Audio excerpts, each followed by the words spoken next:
Me lembrei de fazer, mas é 30, né?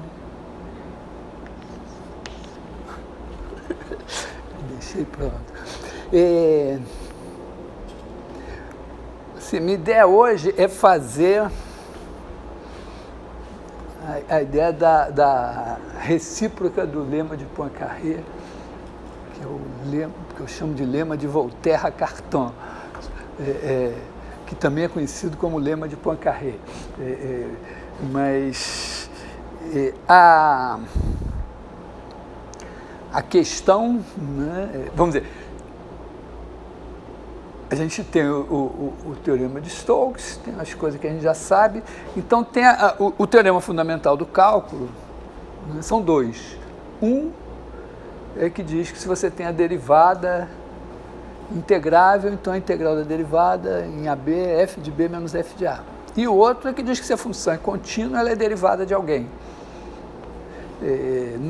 Quando se faz em uma variável, não é muito claro que são dois teoremas.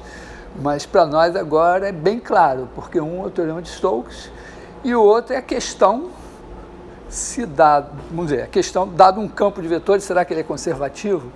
E a gente sabe que pode ser linear e não ser conservativo. E tem uma condição que é conservativo sem somente ser a integral um caminho fechado é zero. Vale a pena fazer isso? Vocês sabem bem? Tá, então vamos começar por aí, né? Então, vamos dizer, você tem f de, pode ser de Rn, aliás, vamos botar assim, de ômega em Rn, né? Ômega aberto em Rn. Então nós vamos pensar esse cara como uma unforma, né? E a questão é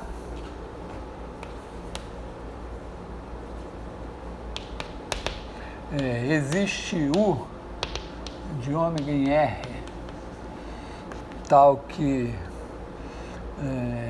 F igual a menos gradiente de U. Menos aqui é uma homenagem aos físicos, né? Mas eu vou usar só o... Tá? Vou tirar o menos para não ficar carregando esse menos, mas... Né? Então a gente sabe não. Então, bom, primeiro claro que não.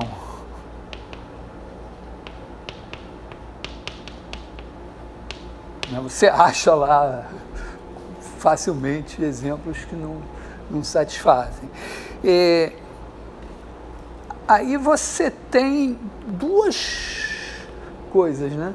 Você tem uma coisa que é, vamos dizer, a gente às vezes constrói a matemática na ilusão de que a gente sabe calcular derivadas, né? Na verdade, a gente tem um elenco pequeno de funções que a gente sabe derivar e a gente constrói um monte de funções ali e faz de conta que todas as funções são aquelas. Mas, digamos que você saiba derivar, então você verifica se as derivadas parciais mistas, vamos dizer, dão igual, se elas são iguais, se elas não forem iguais, não deu. Então é uma maneira fácil de encontrar coisas que não. Por outro lado, né, se for, se existe, né,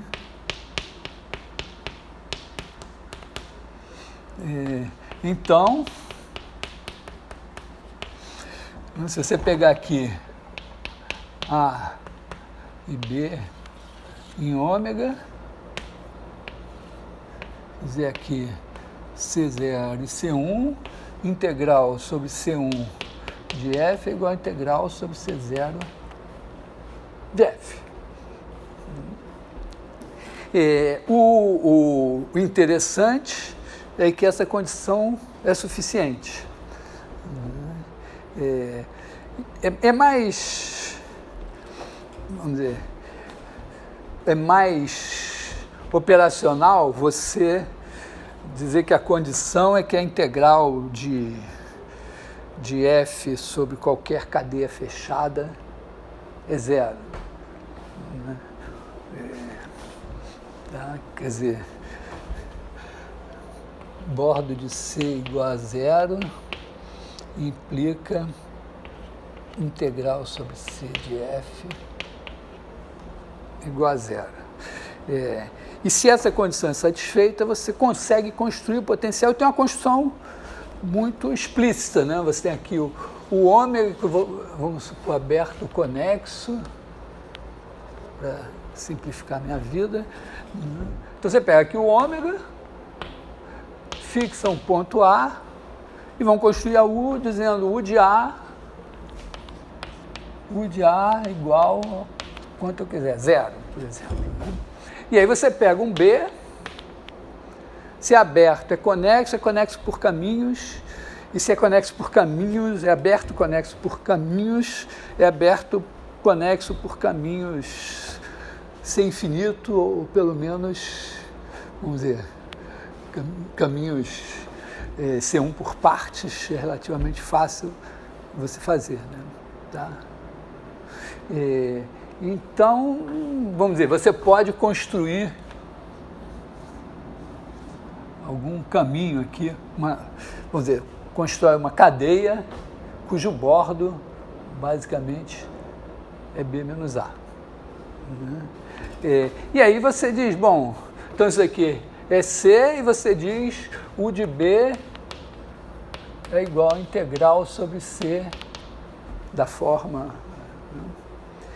E isso vai funcionar, primeiro está bem definido, por quê? Porque se você pegar uma outra, isso aqui é a C, isso aqui é uma C1, se o bordo é B menos A e o bordo é B menos A, o bordo da diferença é zero, então a integral de f, né, é igual, bom, está bem definido. E segundo, se você quiser calcular, assim, a gente, vamos dizer, ele vai precisar, vamos dizer que f é contínuo, né?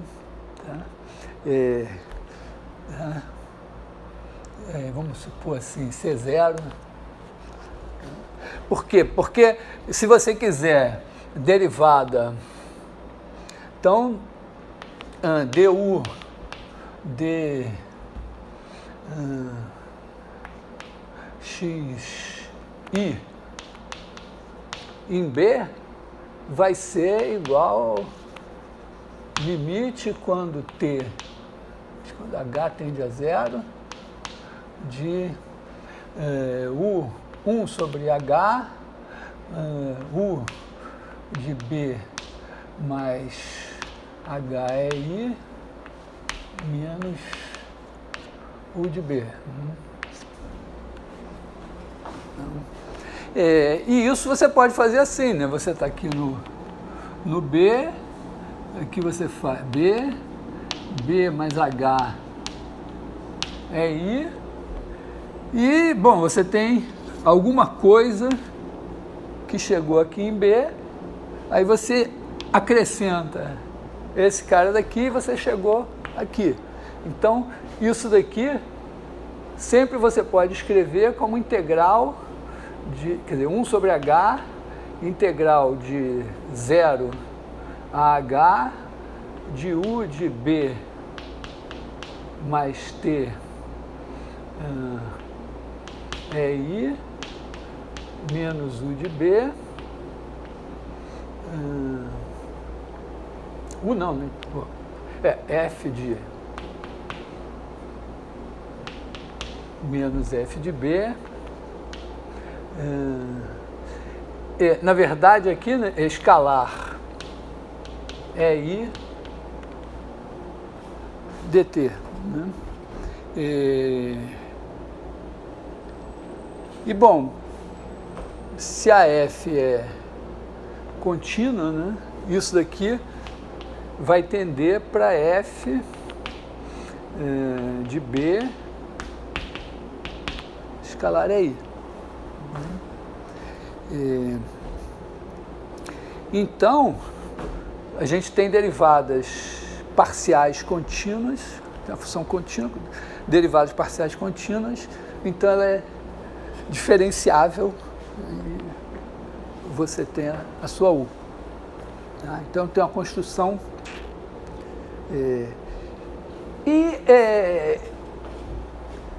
a gente pode fazer a mesma coisa. E aqui também a gente vai explorar que a gente sabe o que é uma forma. Acho que eu tenho a impressão, no livro do Arnold de Mecânica tem um desenho que indica isso, mas boa parte dos textos nem faz isso. Porque agora, digamos assim, nós estamos com o nosso problema seria generalizar isso, né? Então você tem uma mesma coisa aqui, né? Mas uma ômega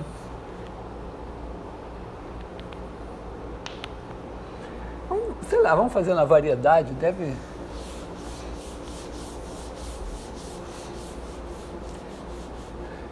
dar o mesmo, né?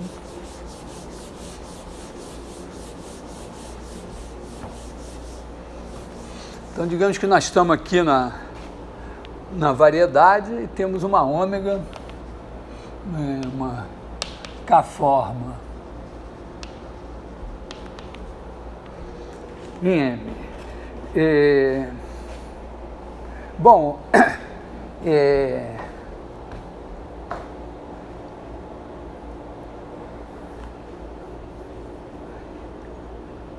a gente... Assim, uma coisa que eu não comentei, mas é claro que essa condição, que eu escrevi aqui, né, da integral do caminho fechado ser nula, vale localmente se a derivada, vamos dizer, se o rotacional de f é zero. Se o rotacional é zero, você tem uma bolinha ali e aí qualquer curva fechada ali vai ser bordo de alguma coisa, qualquer cadeia fechada é bordo de alguma coisa, e vale. Isso é uma coisa que, em geral, boa parte dos físicos sabe, mas não sabe. Quer dizer, porque o cara conhece, né, campos que não são conservativos e que tem rotacional nulo. Mas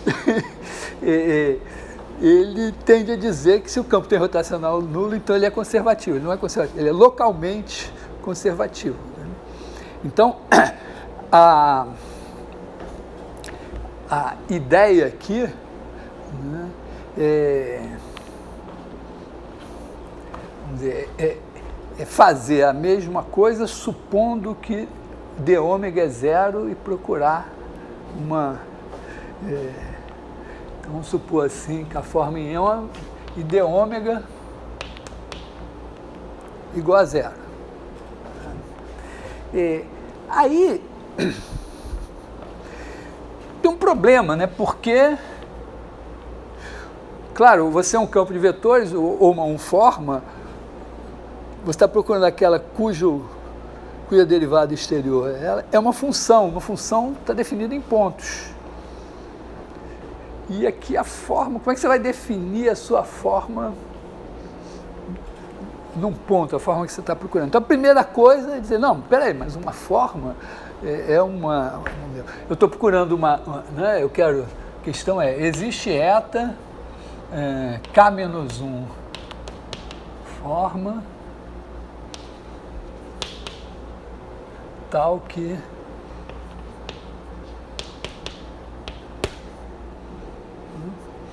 Então, vamos pensar assim, né, que a nossa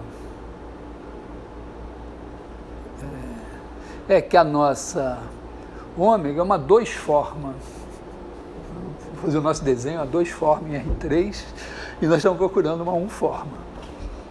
Então, nós sabemos que uma K-1 forma é uma coisa que associa números a K-1 cadeias.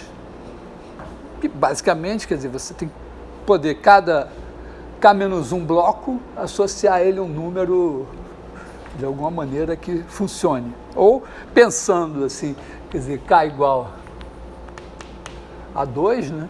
Eu quero pegar curvas e associar cada uma delas um número que seria a integral da eta.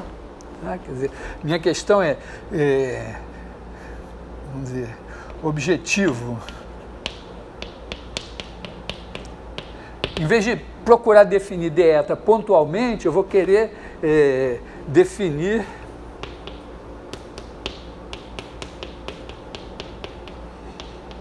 d eta em K-1 blocos singulares.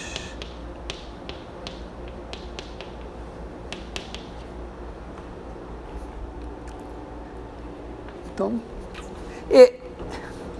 a ideia seria alguma coisa assim. Então eu tenho uma curvinha C aqui, né?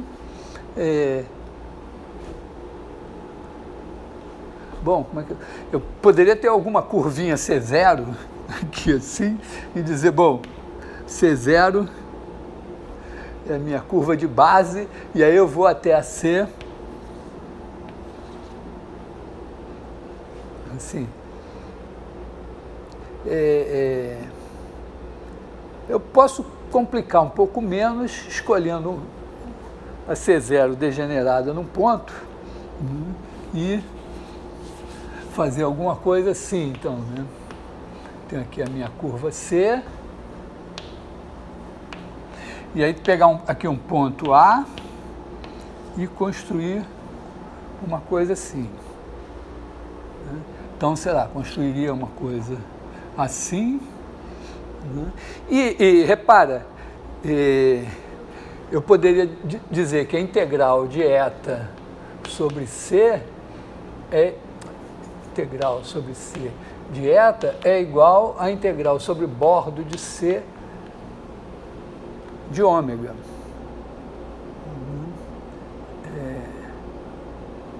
Certo? Porque mas daria 0, né? Não, porque não, sobre C não. Peraí, quer dizer, na verdade, a integral sobre o bordo de C de eta é igual a integral sobre C de ômega. Né? Troquei, né? Mas só que não é peraí, que eu enrolei tudo aqui, que eu chamei de C a cadeia errada. Quer dizer, eu pego essa cadeia aqui, que eu vou chamar ela de, sei lá, eu vou chamar essa aqui de gama, essa aqui de C. Né? Então, eu sei o seguinte, né, que a integral sobre o bordo de C de eta é igual a integral sobre C de ômega, né? Porque esse daqui seria o meu sobre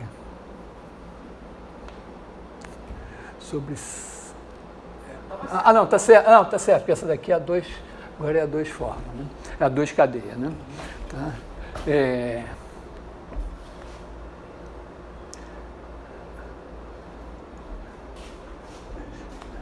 Aqui, peraí, aqui é sobre o bordo de C de... não, até que a ômega é que é a d eta. Né? Tá? Bom, tem um problema que eu faço com esses negócios aqui, mas não teria se eu escolhendo fazendo outra vela dessa daqui, os bordos se cancelassem.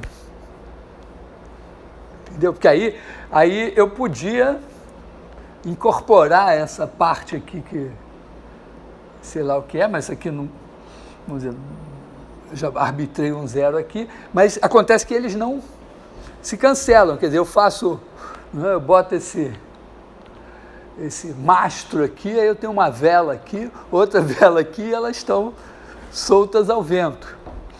E aí isso é um problema. Mas isso levou, bom, de quem é a ideia, não sei, o Cartan, quando eu li no Cartan, ele dá a entender que ele teve a ideia, o Élie Cartan, faz lá, mas ele faz em RN, faz uma integral assim, numa direção, uma coisa assim meio simples. Ele está pensando a forma definida no espaço todo. E prova lá. Depois ele deve ter ficado super orgulhoso que o Henri Cartan, filho dele, teve a ideia legal, que é dizer, não, mas o que importa aqui é que essa região em que você está trabalhando seja contrátil. Então, vamos dizer assim, vamos supor que, eu posso supor que a M é a minha variedade, eventualmente ela é um aberto da minha variedade. O importante aqui é M contrátil. O que é M contrátil? É que você possa, vamos dizer, fazer uma espécie de homotopia da variedade inteira em A. Então, vamos dizer, existe f de 0,1 vezes m em m. Bom, vou botar aqui C alguma coisa, CR. Tá? É porque é interessante o seguinte, é que, de certa forma, vai aparecer que se a sua ômega de classe C1 e a sua contração é de classe C1, então acho que a eta também vai ser de classe C1. Acho que isso vai aparecer no final das contas, mas vamos pensar assim, quer dizer, você tem essa F aqui, tal que, vamos dizer, F de...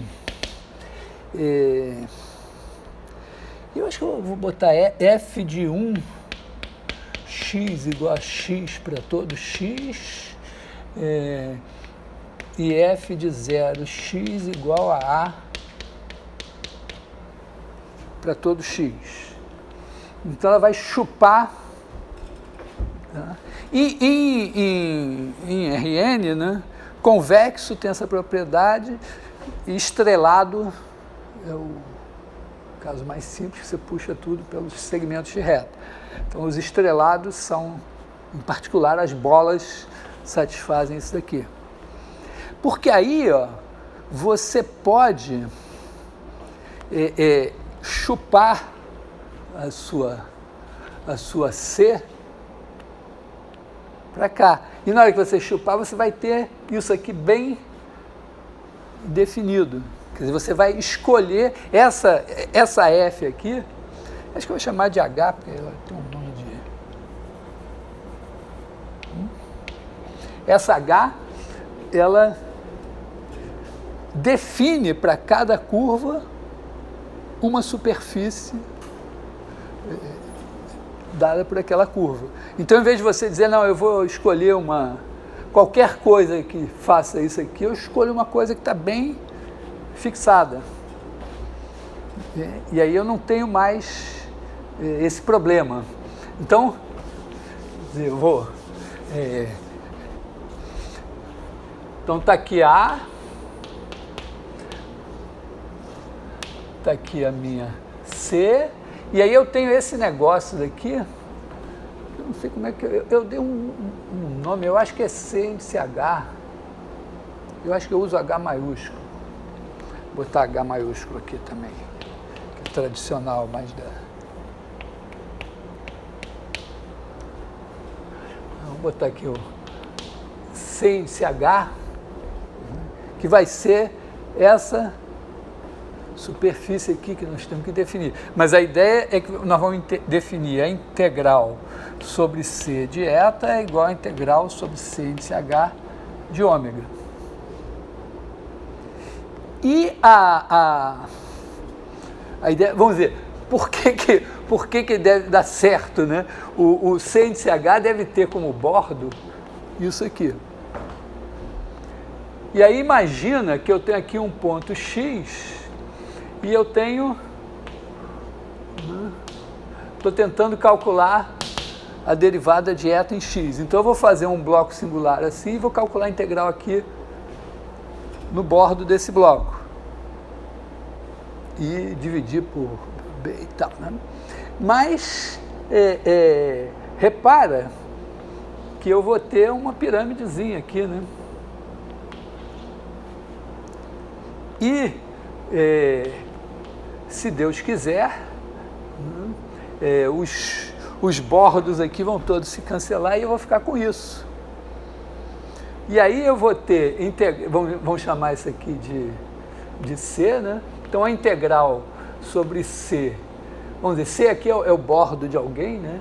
Então esse C é igual a bordo, vamos chamar aqui de gama. Vamos chamar de bordo de C, C está aqui. Né? De eta vai ser a soma dessas integrais aqui. Mas acontece que aqui eu posso aplicar meu teorema de Stokes, né? Então eu vou ter a integral de ômega, né? Nesses caras daqui. Só que se eu olhar para essa pirâmide aqui, né, o bordo dela tem isso e tem mais as 4 partes. Então, vamos dizer, o C aqui é uma parte do bordo de algum B. Quer dizer, C, vamos dizer, tem aqui o B, que é a minha pirâmide, o bordo de B é igual a C mais 4 pedaços. E cada um desses pedaços define essas coisas aqui. Então, na verdade, a integral sobre o bordo de C, sobre o bordo de C de eta é igual à integral de ômega sobre os 4 pedaços. Quer dizer, a integral sobre o bordo de C, sobre esse pedaço do bordo, é a integral aqui, que é a integral de ômega aqui. Outra integral de ômega aqui. Então, vai ser igual à integral de ômega sobre o bordo de B, menos a integral sobre sobre C de ômega. Só que isso daqui, né, essa parte aqui é zero, porque isso daqui é igual à integral de d ômega sobre B, que é zero. E aí eu vou ficar... bom, vamos dizer, eu quero, na verdade, que seja isso assim. Tá? Vamos dizer, na hora que eu definir o negócio, tenho que ajustar os sinais para dar isso aqui. Mas é isso que eu quero, porque eu ganhei isso. Então a integral sobre o bordo de C de eta é igual a integral sobre C de ômega. Ora, se ômega for contínua em x, essa integral aqui vai, vamos dizer, quando eu dividir pela área do bloco aqui, que está aqui, vai tender exatamente para ômega de x aplicado nos... Né? Quer dizer, eu parametrizei esse pedacinho por isso daqui, estou fazendo essa integral, na verdade, vamos dizer, esse aqui é o meu bloco B, então vou botar 1 sobre a área de B disso daqui, área de B disso daqui, e isso, se a ômega for contínua, isso vai tender para ômega de x calculado em, sei lá, essa parametrização chama aqui de φ, sei lá, filinha de, que tem um zero, x é igual a φ de zero. Filinha de zero é 1, filinha de zero é k.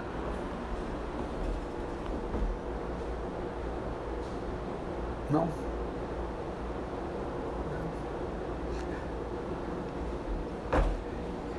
Então, é o seguinte, é isso.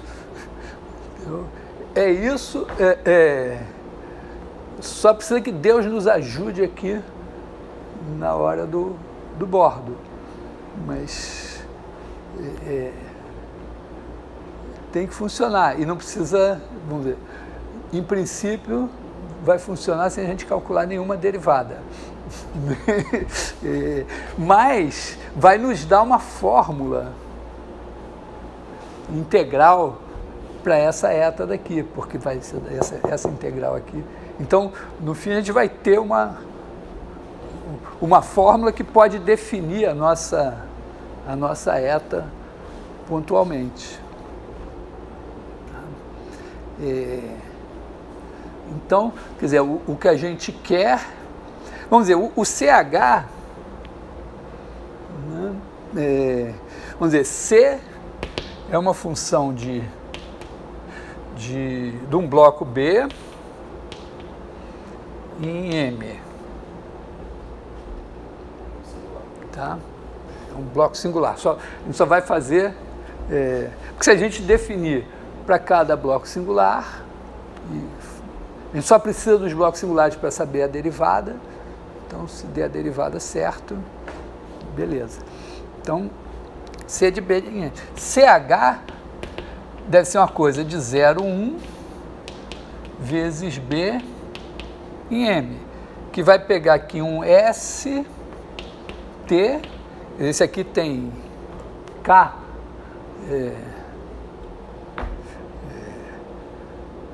K menos 1 coisas, né? Tá? Aqui tem K menos 1 coordenadas, né? Porque a C, a ômega é uma 2 forma, a C é uma 1 forma, né? Uma 1 cadeia. Então vai ser isso o quê? Bom, vai ser o óbvio, né? Vai ser H de S, C de T.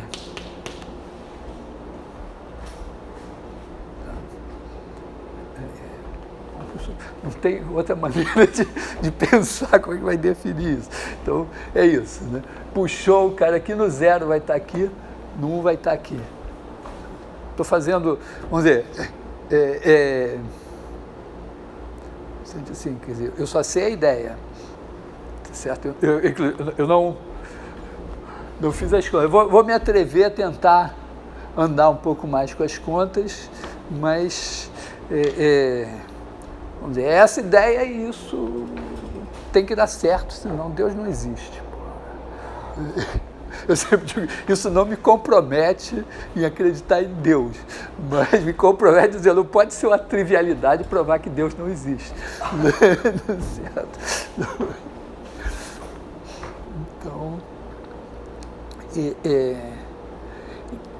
Então, basicamente, a gente tem que olhar quem é o bordo desse negócio. Bom, claramente, na verdade, né, isso aqui define. Então vamos, sei lá, posso apagar para o lado de cá para não apagar a minha figura, que é o que me orienta.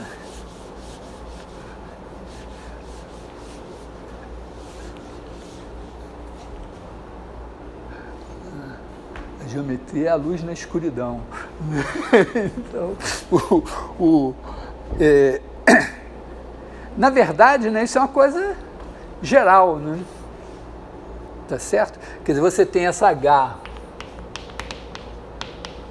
de 0,1 vezes M em M, com essa propriedade, né? H de 0x igual a para todo x, H de 1x igual a x, chamar aqui de x0. Vou chamar de A mesmo.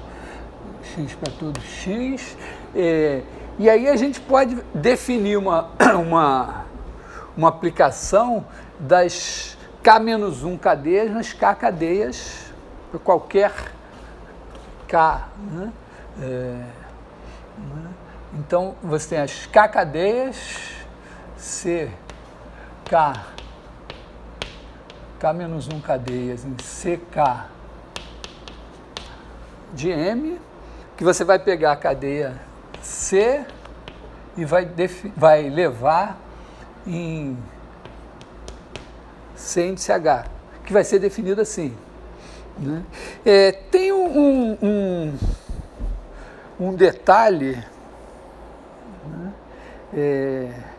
Que é mostrar que essa coisa é boa no seguinte sentido. Porque, claro, você está definido para os blocos, então você estende para as cadeias, né? Quer dizer, se C é bloco singular, então é isso. Se C é igual a N1C1 mais NLCL, então CH é igual a N1C1H mais NLCLH. Tem uma coisa que é mostrar que se duas cadeias são equivalentes, se esse negócio, vamos dizer, as imagens são equivalentes. Eu acho que acho que tem um truquezinho analítico, acho que eu não vou fazer não, porque eu não estou com ele na cabeça. Mas lembrei agora do professor Leopoldo Narbi. O Leopoldo Narbi foi um grande matemático brasileiro, né, então. E quando ele veio para cá, ele brigava muito em toda parte. Então ele era fundador, ele brigou lá, limpa, não sei o quê, ele era muito egocêntrico.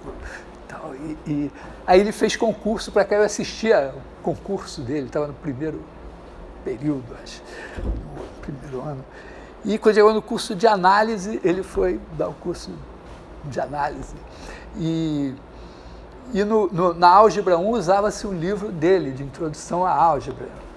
Então, um livrinho assim, que era meio casca grossa para a gente, porque era um livro que tinha sido escrito para pessoas que já estavam no final de curso. Então ele dava uns exemplos com integral, às vezes umas coisas assim meio... E aí você ficava meio... Não era difícil não, era um livro bem simplesinho, né? Mas, e aí eu me lembro da primeira aula dele, ele falava um negócio e tal, isso aqui tem no meu livrinho de introdução à álgebra. Então ele passou a aula inteira fazendo propaganda do livrinho dele. Então vou fazer a propaganda aqui, vamos dizer, os detalhes aqui estão no meu livrinho de formas diferenciais, que é de graça, poxa, pelo menos. Vamos dizer, ou se não está feito, está indicado como é que faz. Mas é isso, quer dizer, a gente pode... Por que eu estou falando isso? É porque a ideia, né, é que se eu pegar um bloco aqui, né, eu quero saber quem é o bordo, né? Bordo de CH. Então tem que pegar um bicho desses, tá? Aquele H ele está puxando, né? Porque ele está trocado lá no X, não?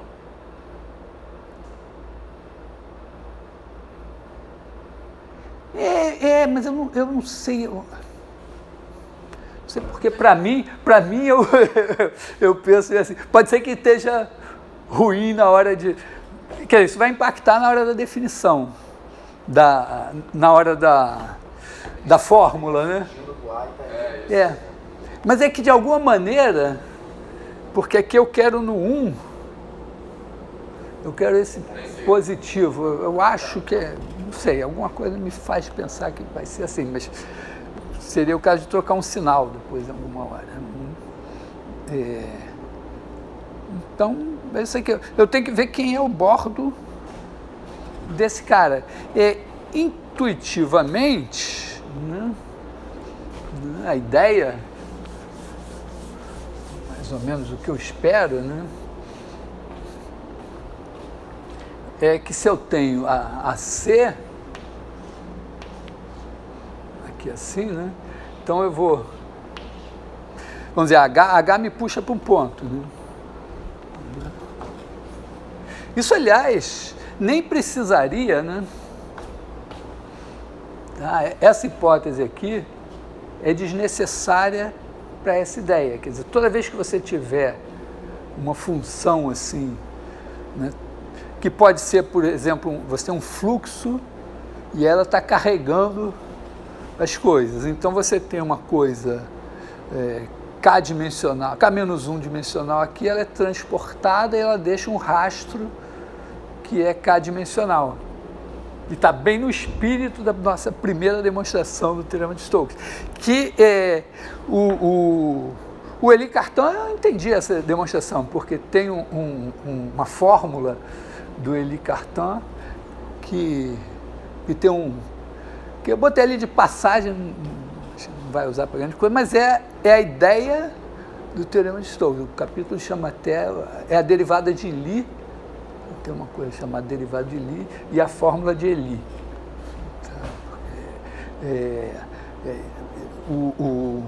E tem a ver exatamente com isso. Você transporta o negócio e a ideia, então, quer dizer, se você transportou o cara daqui para cá, né? A ideia é que o bordo desse negócio deva ser, vamos dizer, aqui vai ser o C0, C1. Né?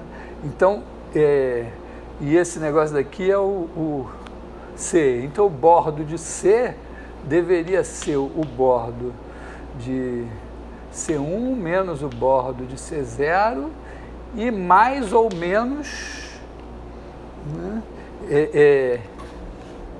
o bordo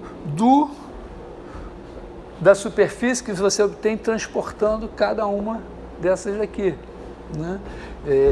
Então, isso daqui deveria ser, quer dizer, isso daqui é o CH.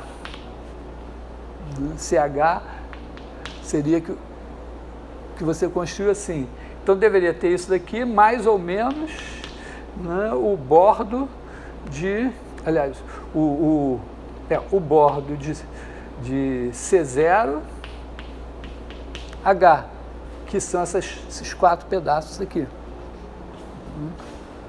Tá? Então, é essa, vamos dizer, é essa a conta aqui, né? Quer dizer, a gente tem que olhar para esse cara e ver quem é o bordo desse cara daqui. Tá?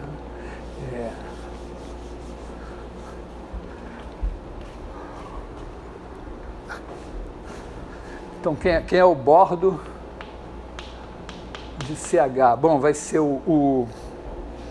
Bom, tem a parte do S, né?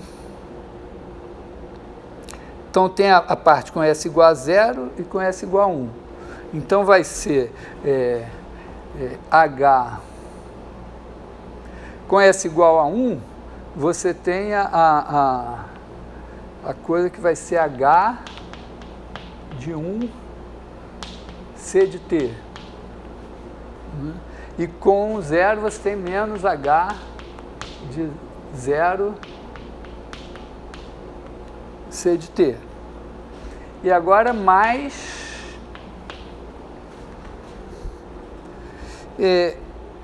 agora, né, o S vai entrar e você vai ter cada um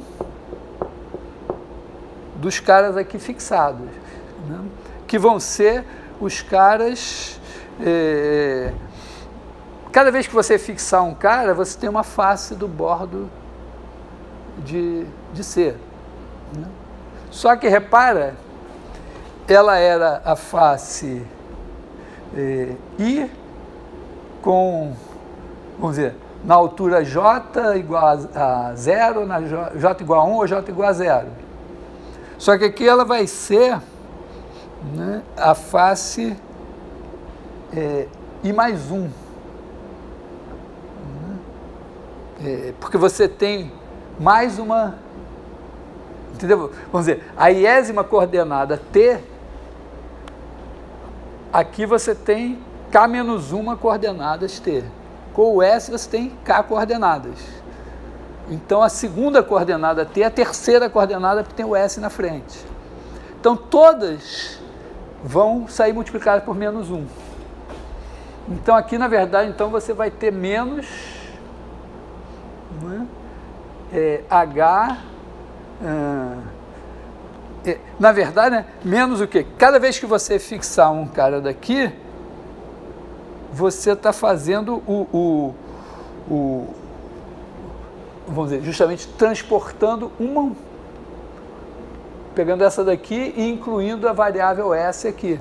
Então isso aqui vai ser menos, vamos dizer, bordo de CH.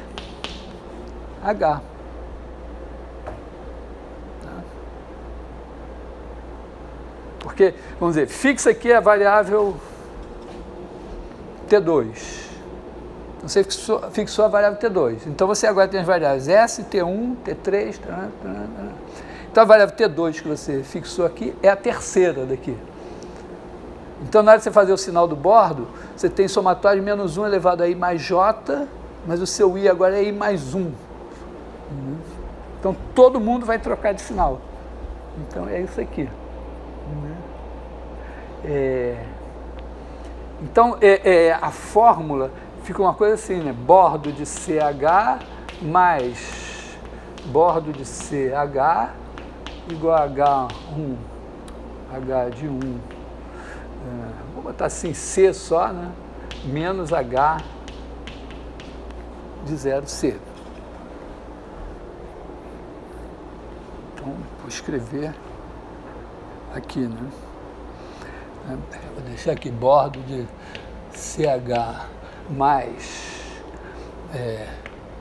vamos dizer, bordo de CH mais bordo de CH igual a H1C menos H0C. É uma fórmula geral, é uma espécie de, sei lá, a fórmula do prisma. Um prisma. E então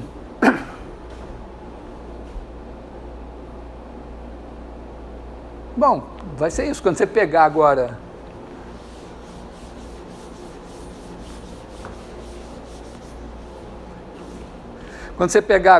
a sua C aqui assim, né? Bom, no caso aqui, H de 0C é degenerada. Porque a H de 0C, para qualquer T, vai dar o A.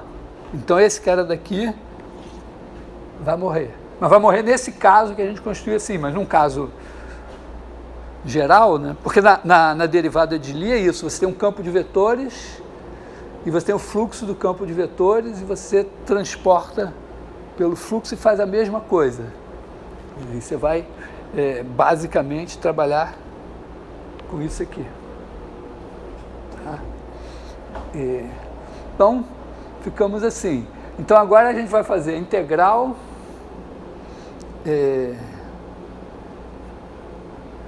vamos dizer, a integral de eta sobre bordo de C, né?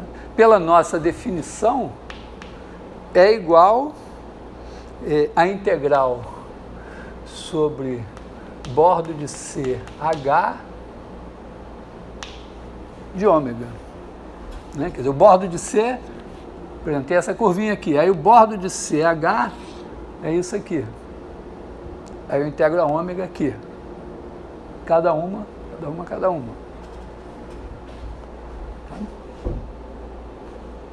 Ele se cancela, né? Eu já não preciso mais me preocupar que ele se cancela, porque são o bordo do negócio, né? Então, porque agora o que eu vou usar é isso aqui, né? Porque esse daqui, né? Tá, esse aqui é o H. Aí o H de 1C é C. Então esse daqui, né?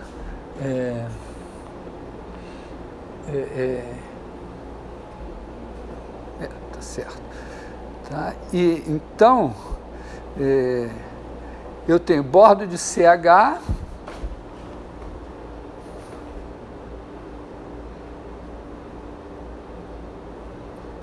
mais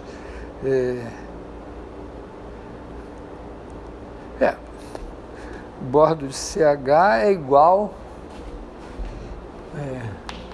a integral de ômega sobre H 1C, que é essa integral aqui, menos a integral de ômega sobre bordo de CH.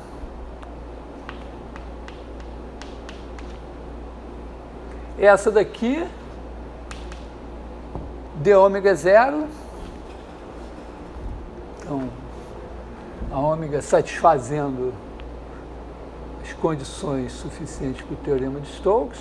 Então, isso daqui vai ser integral sobre CH de d ômega, que é zero. E essa daqui vai ser igual à integral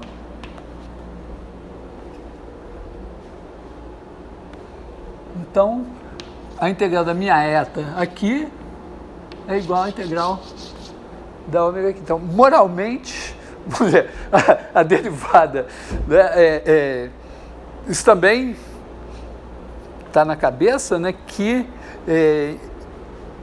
a gente pega as cadeias e elas constituem um grupo, né, que tem uma, vamos dizer, tem uma relação de equivalência, que é duas cadeias são equivalentes se a integral de qualquer forma clássica C0 de suporte compacto na diferença é zero. Então, basicamente isso assim. E uma forma, uma K-forma, é um homomorfismo desse grupo nos reais. Podia ser nos complexos. Né? Certo. Mas para nós é um homomorfismo nos reais. E eu acho que é melhor definir a continuidade antes de passar o quociente.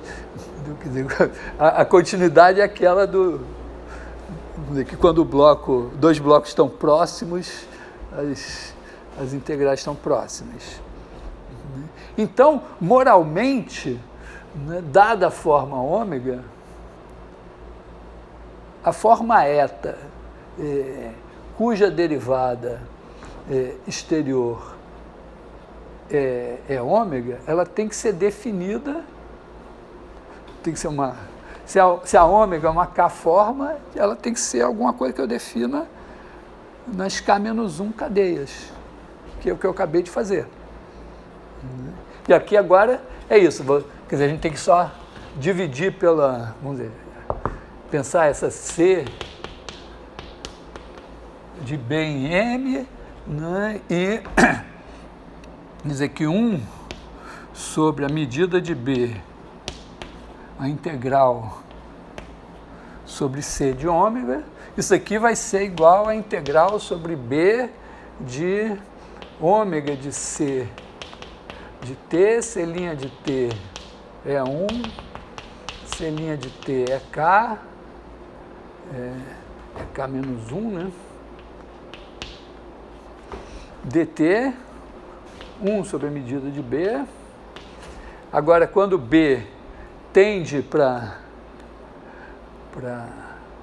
vamos supor assim, C de 0 igual a x, então se a ômega é contínua, esse negócio daqui é uma função contínua que eu estou integrando em B, se B tender para x, né, então isso daqui vai tender para ômega de C, que se B tender para 0, né, vai tender para ômega de C de 0, C' de 0 é 1, C' de 0 é K menos 1. Então, é isso, a derivada da minha eta, inclusive é legal, porque repara que a nossa definição de derivada exterior, ela permite que um homomorfismo que não foi definido pontualmente tenha derivada pontualmente, né? Porque eu só preciso saber quanto é que ele vale no bordo, dividir pelo negócio e passar o limite. Se tiver limite, tem. Claro, ficam algumas questões aí. Será que alguma coisa que tenha derivada pontualmente poderia não existir? Né? Porque tem, inclusive, uma coisa de continuidade no ponto, que é interessante, que é o seguinte, né? A gente sabe que se a função é derivável, a função de R em R, se ela é derivável no ponto, ela é contínua no ponto. E o que você faz? Você faz f de x menos f de x0, você faz x menos x0, x menos x0, e diz isso aqui tende para a derivada, isso tende a 0. Então aqui você pode fazer o seguinte, né? Isso daqui, beleza, então você pode fazer assim,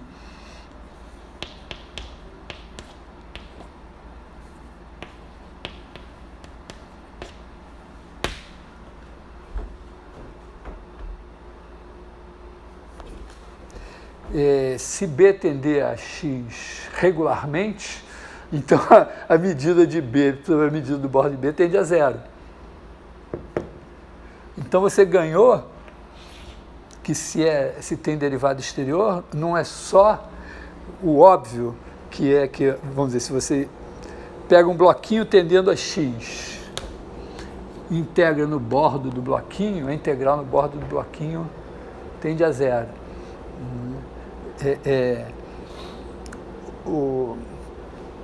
Aliás, é isso?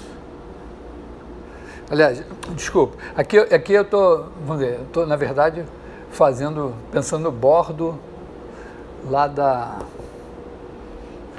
no bordo de C para eta, tá? Quer dizer, então, vamos dizer, eu tenho isso, 1 sobre a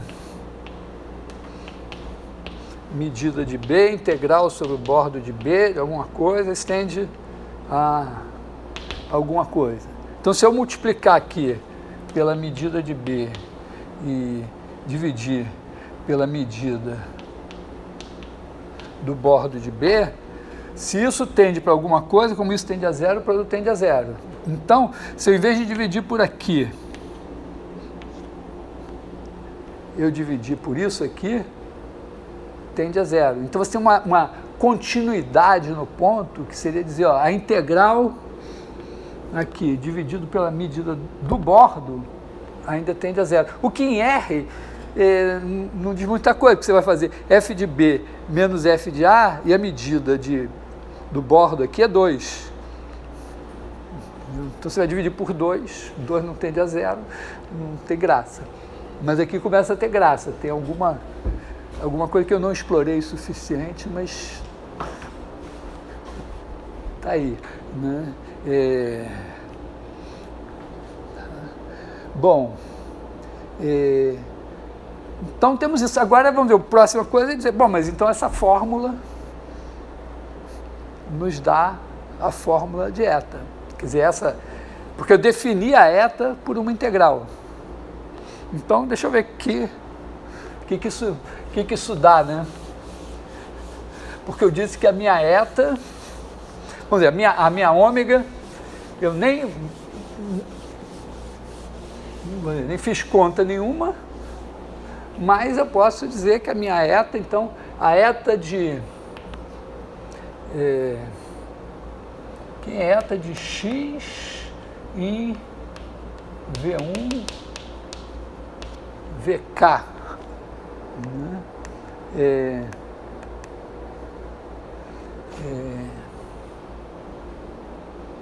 Bom, não sei, eu tenho que fazer uma C de B em M com C de 0 igual a X, C' de 0 é I igual a VI. Né? E aí, então isso aqui vai ser igual a eta de C de 0, C' de 0 é 1, C' de 0 é K, não me lembro, não sei se eu preciso disso, mas porque eu só sei o quê? Que a integral sobre C, aliás, aqui é K menos 1, né? A integral sobre C de eta é igual à integral sobre CH de ômega, que vai ser igual à integral de 0 a 1 da integral sobre B, né, de H de S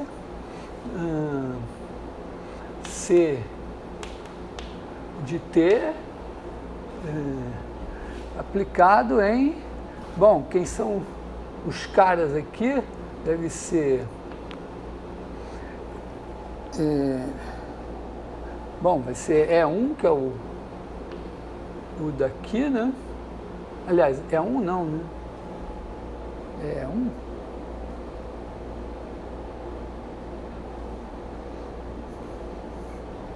Não é H, peraí, desculpa, aqui é ômega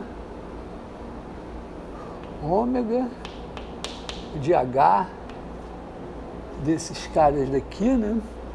Então aqui, ó, eu vou ter DH ds, né?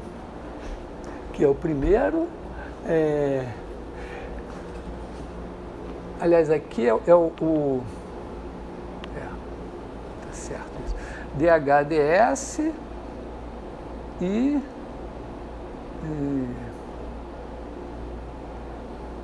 depois eu vou ter DH dx1, DH dx1 só se fosse em Rn, né? Vamos ver, vou botar assim, não sei como é que eu boto. Vamos pensar em Rn, mas vou botar H'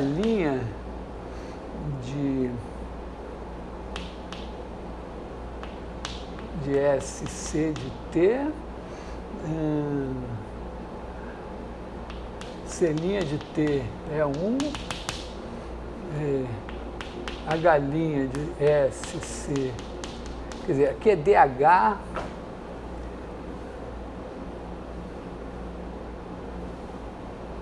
bom, posso escrever assim, né? Deveria talvez escrever a derivada de H em relação, mas como eu estou botando multiplicado pelo vetor, eu acho que está tudo bem, né?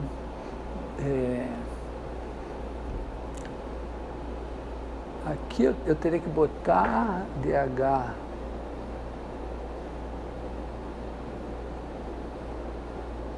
acho que é isso mesmo.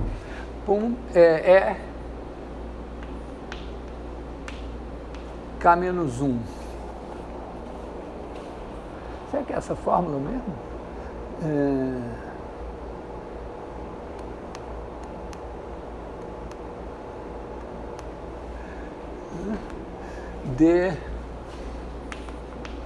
T ds. Bom, eu posso trocar a ordem, porque se eu trocar a ordem, né, porque a integral de eta sobre C, né, isso aqui, né, integral de eta sobre C vai ser igual a integral sobre B de eta de C de T, C' de T é 1, C' de T é K menos 1. Os caras estão aqui, né? C' de T é 1. Né? Então, isso daqui vai ser igual a integral sobre B, a integral de 0 a 1, de ômega de H de S, C de T, dH ds. O que é dH ds? Eu sei.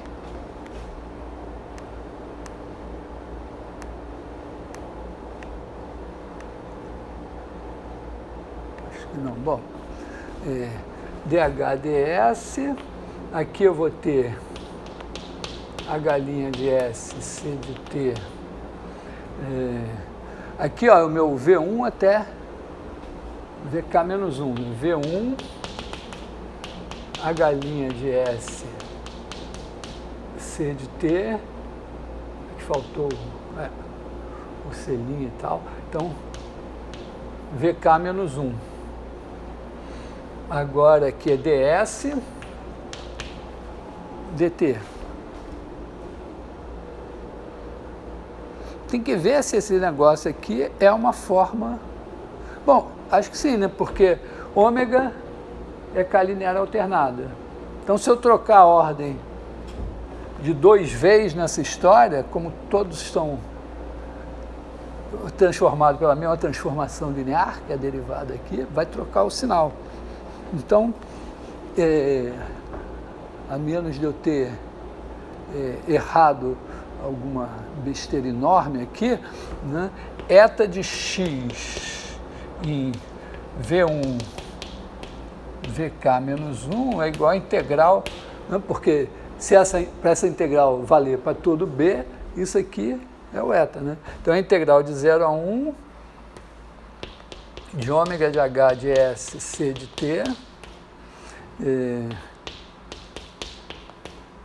dH ds, H' de S, x, V1, H' de S, x, VK menos 1, ds.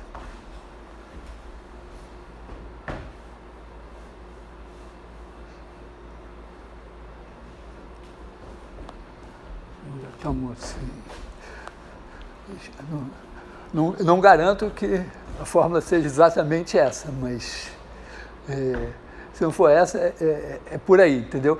Quer dizer, nós olhamos, vamos dizer, eu só consigo, vamos dizer, quando eu faço assim, eu digo, acho que eu entendi. Claro que ainda podia escarafunchar essa fórmula aqui, ver o que ela... Não é porque você está fazendo uma integral em S, né? Cada, aqui é x, né? Para cada x, você está olhando ômega, né? Você tem o x e tem aqui o A, e está vindo por aqui, e está fazendo uma integral aqui dos valores de ômega vamos dizer, em cada pontinho que você pega, você olha o valor de ômega aplicado. Bom, você tem K-1 vetores, você completa com um, que é vamos dizer, o vetor velocidade aqui, né? É o dH ds, aqui, vamos dizer, é em S x, né? Então, você está vindo aqui, pega o vetor velocidade, pega os outros, aplica ômega e faz a média. Aliás, o fato de ser de 0 a 1 é a média mesmo.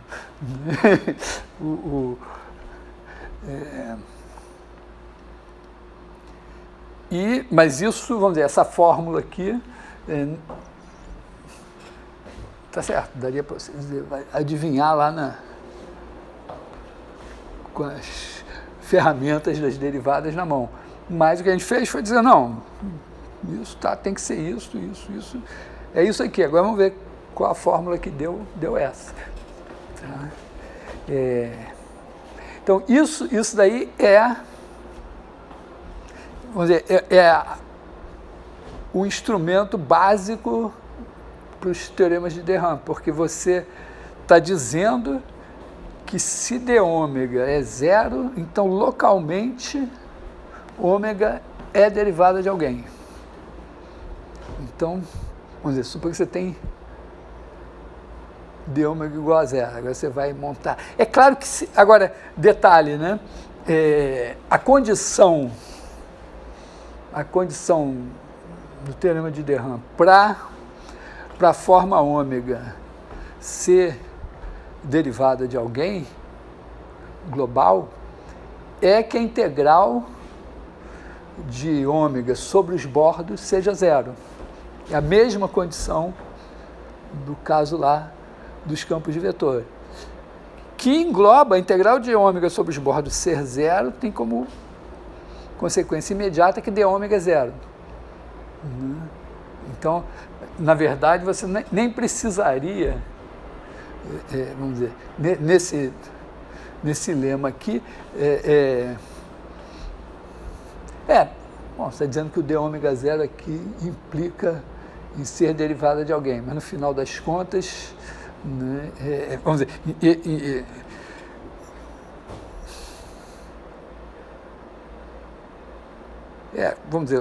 vamos dizer, numa região assim, né, ele ter derivada zero implica que as derivadas, como todas as coisas fechadas são bordos, então a integral nas coisas fechadas é zero.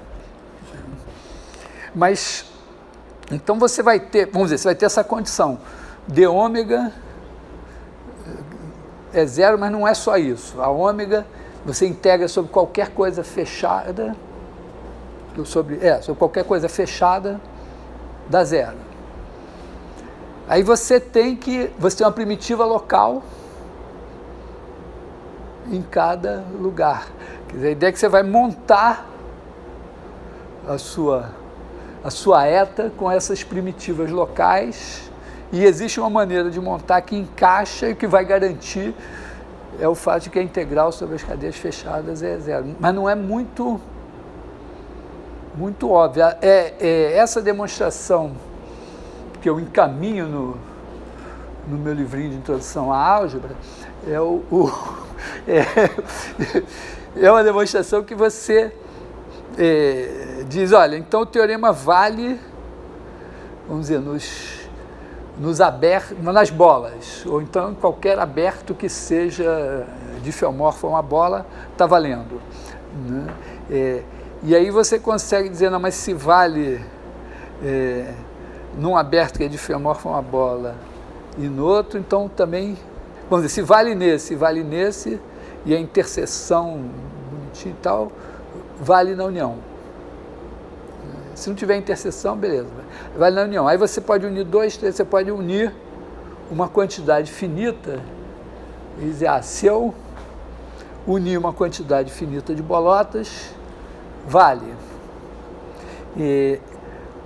Aí tem o truque da partição da unidade, que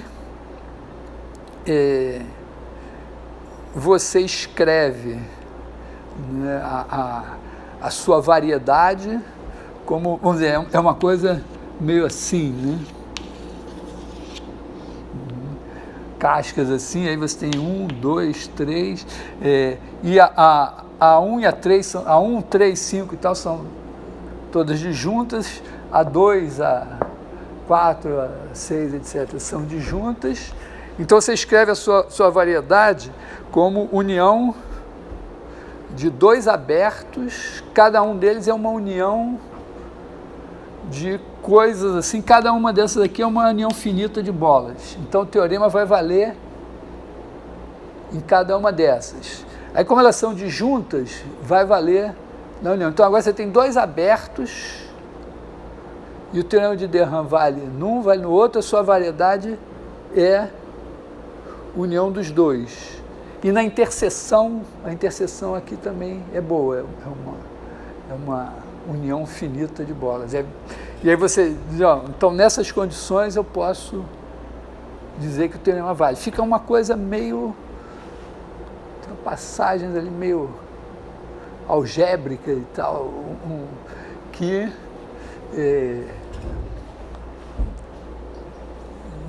vamos dizer, eu confesso que fiz ali, mas perdi um pouco a visão da coisa. Por que quando juntou deu tudo certo? Isso tem, e essa demonstração, eu acho que ela basicamente é devida ao André Weil. Quer dizer, ele teve uma ideia, fez, aí tem um outro cara, um aluno dele, um tal de Hamilton, que depois eu não achei traço, que deu, vamos dizer, deu uma melhorada na ideia dele, usa o Mayr-Vietoris lá dos austríacos e monta o teorema, mas vamos dizer, as duas coisas básicas, elementares, são o teorema de Stokes e esse, vamos dizer, que eu chamo de lema de Volterra-Cartan. Eu sei isso, que eu li no Cartan, o Cartan pai, ele diz, não, tem lá no Poincaré que a derivada segunda é zero, então significa que se ômega igual a d eta, então d ômega igual a zero. Eu vou provar a recíproca, que se d ômega é zero, então isso daqui. E aí ele prova, num caso, basicamente é Rn. Depois o Cartan filho fez essa demonstração aqui. Então, vamos dizer, do Cartan pai vem o nome recíproca do lema de Poincaré. O lema de Poincaré seria que a derivada segunda é zero. Depois, aí eu não sei se as pessoas foram lá no Poincaré e descobriram que o Poincaré já tinha feito isso também e passaram a chamar de lema de Poincaré em vez de recíproca do lema de Poincaré. Então existe, esse resultado aparece como recíproca do lema de Poincaré, aparece como lema de Poincaré, e eu falei que segundo o De Haen, isso Volterra já sabia, de alguma maneira, talvez não no nível dessa demonstração da variedade contrátil, mas talvez no nível do que o Élie Cartan fez, que é mais simples, quer dizer, você integra, não é porque você está em Rn, né? Então, porque é meio intuitivo aqui, né, nessa história que a gente usou contrair num ponto por simplicidade, né? Mas se você contrair numa linha de dimensão menor, também vai dar zero onde precisa dar zero e deve funcionar também. Então deve ter alguma coisa, vamos dizer, o raciocínio em Rn pode ser uma coisa que você contrai todo o Rn ao longo de uma de semi-retas, ou coisas assim. O Volterra e o Cartan tenham feito só isso. Então aqui é mais uma... Eu estou só jogando as ideias, né? Então é mais uma... Mas eu acho que aqui, vamos dizer, se você entendeu essa montagem dessas ideias, aí você, vamos dizer, qualquer espivaquinho e tal, tem as contas. Só que você vai saber por que ele está fazendo aquela porcaria daquela conta, né? Que já é uma vantagem. E tem uma vantagem também, né? É que quando ele faz as contas, ele tem que calcular derivadas segundas e tal, que nós não tivemos que calcular. Entendeu? Então, geralmente, nesses livros que são de variedades diferenciáveis e tal, tudo, em princípio, é ser infinito. Então, nunca, vamos dizer, aparece o fato de que uma coisa que é uma derivada primeira envolve uma derivada segunda. Também está claro aqui, né, que você precisa, né, quer dizer, a sua ômega está definida de uma maneira que você está envolvendo a derivada da H. Quer dizer, a sua ômega não, a sua eta, né? Então, vamos dizer, moralmente aqui, se você quiser derivar esse negócio em relação a x, você precisa que a H tenha derivada em x, mas aqui a derivada de H em relação a S precisa ter derivada em relação a x. E a ômega precisa ser derivada também. Então, a diferenciabilidade de eta, vamos dizer, basicamente é pensar assim, se você quer que eta seja CR, então ômega precisa ser CR e H precisa ser CR mais 1. Geralmente você está pensando em termos de EDP, o seu H pode ser infinito, mas o seu ômega talvez tenha lá uma classe, né? E também, né, se essa integral fizer sentido, essa eta vai estar definida. E onde a ômega for contínua, vamos dizer, suponha que a ômega não é nem contínua, vamos dizer, só H é maravilhosa, mas só ômega não é nem contínua, mas essa integral funciona. Então você tem a sua eta. Né? Se isso ainda, vamos dizer, é integrável, então a sua eta é integrável. E se esse negócio que você fez é bom, e aí você pode, vamos dizer, mostrar que deta é ômega. Para mostrar que deta é ômega em x, só precisa que a ômega seja contínua em x. Então é uma coisa assim, vamos dizer que globalmente você precisa da integrabilidade da ômega, mas localmente, em princípio, né, a existência da derivada exterior de eta em x depende da continuidade de ômega em x, porque você vai integrar no negócio ali e vai... Na verdade, tem a ver com aquela coisa de número de Lebesgue, uma coisa assim, né? Porque a rigor, vamos dizer, a sua ômega também... Bom, mas aí, vamos dizer, ela poderia ser... poderia ser alguma coisa assim ruim? Porque no fim, bom, você tem que fazer a média da integral e tem que dar alguma coisa. Então isso também, por isso que eu falei do livro do Evans, que ele ataca esse tipo de questão. Então, o Spivak inteiro já está aqui. Eu acho que ele não vai além disso. Né? O Spivak tem esse resultado? Tem. Mas pode olhar no meu livrinho que também tem.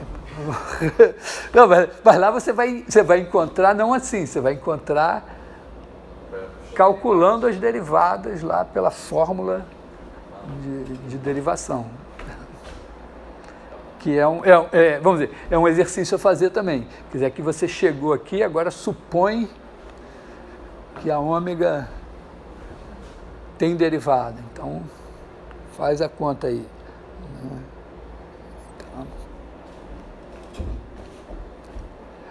Então, sei lá, Está na hora? Não sei, deve estar, né? Porque a gente começou atrasado. 11h50. Então, eu meio que acho que... Assim, o comentário importante, né? Esse resultado, ele tem uma coisa mais fina, que eu comentei na aula passada, não sei se foi depois da aula ou durante a aula, né? A coisa do grau topológico, né? Que uma maneira de construir o grau topológico é você tem uma aplicação numa variedade, na outra, sei lá, compacta sem bordo, alguma coisa assim para ficar mais simples, e você quer saber, você pega essa variedade e a imagem dela vai dar um certo número de voltas em torno da outra, vai cobrir a outra um certo número de vezes, ou não, se não cobrir. Então o grau é esse número de vezes que envolve a outra. E toda vez, né, a gente já tem isso meio da variável complexa, né? Toda vez que você dá duas voltas, você passa um em cima do outro. Mas, se isso for só uma dobra, tá assim, quer dizer, vamos dizer, tem um x que vem aqui, outro x que vem aqui, mas um está com o jacobiano positivo, outro com o jacobiano negativo. Então, a ideia é você pegar um ponto, contar quantos pontos tem na imagem inversa, mas contar com o sinal correspondente ao sinal do jacobiano e descontar. Claro que você precisa que cada ponto aqui tenha um número finito de pontos na imagem inversa. Então, se são coisas compactas, né, os pontos que você vai ter que eliminar são valores singulares. E aí entra o SARD para dizer que esse conjunto é de medida nula, portanto, complementar é denso. Então, é essa a história. Então, você vai pegar os valores críticos e vai calcular esse cara. E, basicamente, no final das contas, você tem que pegar um ponto que não é um valor crítico, aproximar, que não vamos dizer, que não é um valor regular, desculpa. Você vai pegar os valores regulares e vai fazer. Aí você pega um valor crítico, se aproxima por valores regulares. E aí você tem que provar que para dois valores regulares próximos, esse número é o mesmo. E tem uma conta aí que envolve esse negócio aí, mas você precisa de uma coisa que a gente não tem aqui, é que se a ômega tem o suporte dentro de um certo bloco, você pode construir uma eta que também tem suporte nesse mesmo bloco. Né? No caso vamos dizer, de ser a mesma dimensão da variedade, tem uma coisa que você vê em R, que porque, bom, em R toda forma tem derivada exterior nula. Então, vamos dizer, você vai construir a eta integrando. Se ela tem suporte compacto, se ela fizer alguma coisa assim, quando você integrar, você vai ter alguma coisa que vem 0, 0, sobe aqui, depois não vai ter suporte compacto. Então, no caso da dimensão máxima, você precisa de alguma coisa que seja assim, que quando você integrar dá zero, então você precisa que a sua ômega tenha integral zero. Nos casos de dimensão mais baixa, não. Mas aí é uma versão mais... tem que... Eu me lembro que eu hoje até acordei achando que talvez passaram-se uns anos e eu agora consiga. Mas eu me lembro que... Porque isso tem no livro do Smoller. Falei essa parte do grau, né? E eu me lembro que eu fui fazer, eu disse, não, porra, vou fazer, tem lá, porra. Pensei pra caralho, depois de muito pensar, o que eu consegui foi fazer a mesma demonstração que ele tinha lá. Porque aquela demonstração que eu olhei e disse, não vou ler isso não. Então,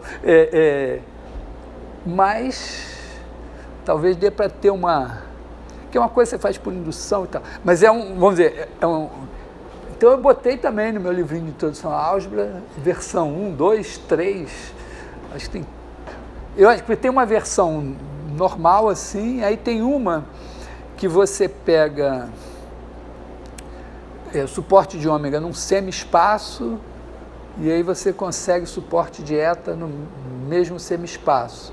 Se eu não me engano, seria simplesmente, não sei, mas a ideia me parece isso, né? Que se o suporte de ômega está aqui, tem um semi-espaço aqui, você pega o seu x0 aqui assim, e aí, quando você integrar, se pegar um cara aqui e integrar aqui, o ômega aqui é 0, então vai dar 0. E essa é a passagem intermediária para fazer a outra do bordo do bloco. Então tem esse...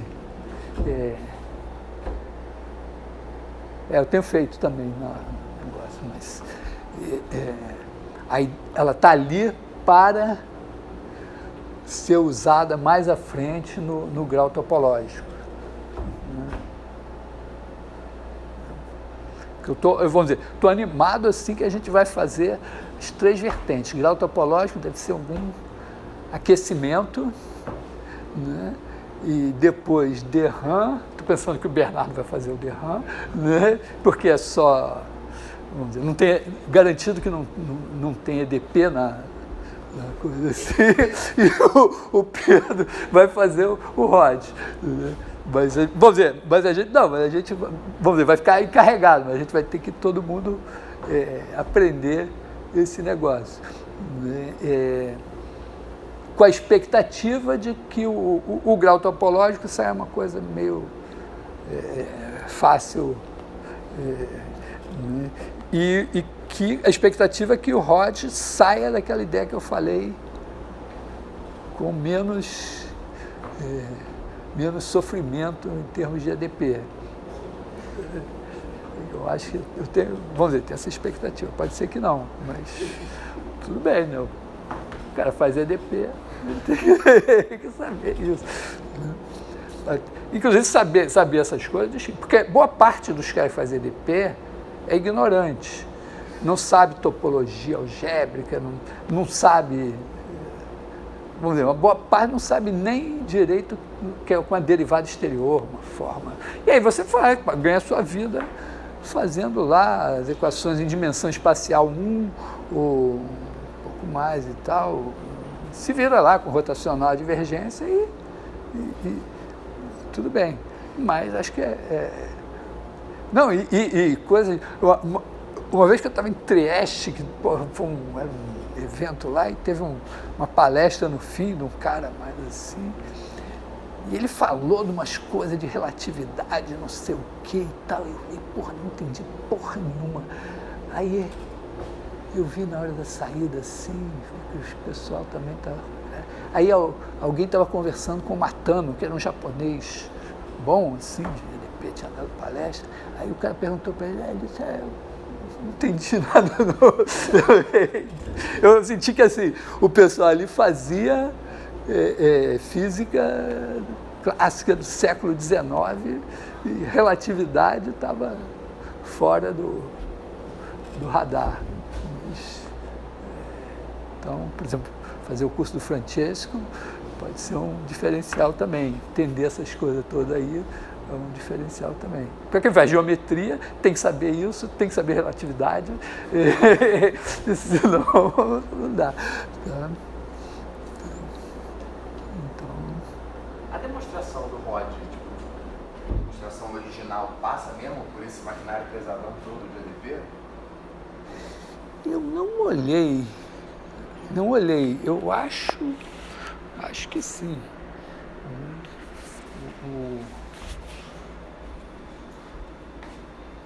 Eu acho que sim. A referência, sim. ROD é o livro do Warner. É um livro que faz lá no fim esse negócio com o Sobolev. Livro de quem? Warner. Eu não sei se é variedade diferenciada.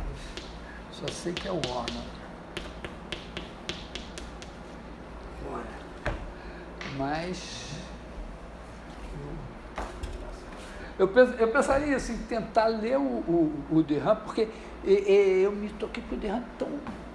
Olha que ele é hermético. Só aquele negócio de de covariante contra variante, eu já fico assim, meio, é uma nomenclatura que os físicos usam, mas quando eu olhei o prefácio dessa edição americana, aí que o cara fala que o Graham foi lá, onde que ele estava, não sei, no lugar desse Princeton, algum lugar assim, deu um curso e que ele escreveu um livro e que você vê que o objetivo dele ali era demonstrar o teorema de Rod direito. Tá? Então, eu acho que vale a pena dar uma olhada no... O Graham, eu já falei, né? Ele não pensa assim, vamos dizer, em termos de pensar que uma forma é algo que associa a cada cadeia um número. Ele faz uma outra dualidade, né? Que é pensar que uma corrente é alguma coisa que associa a cada forma um número. Com a vantagem que nas correntes ele engloba as cadeias e as formas.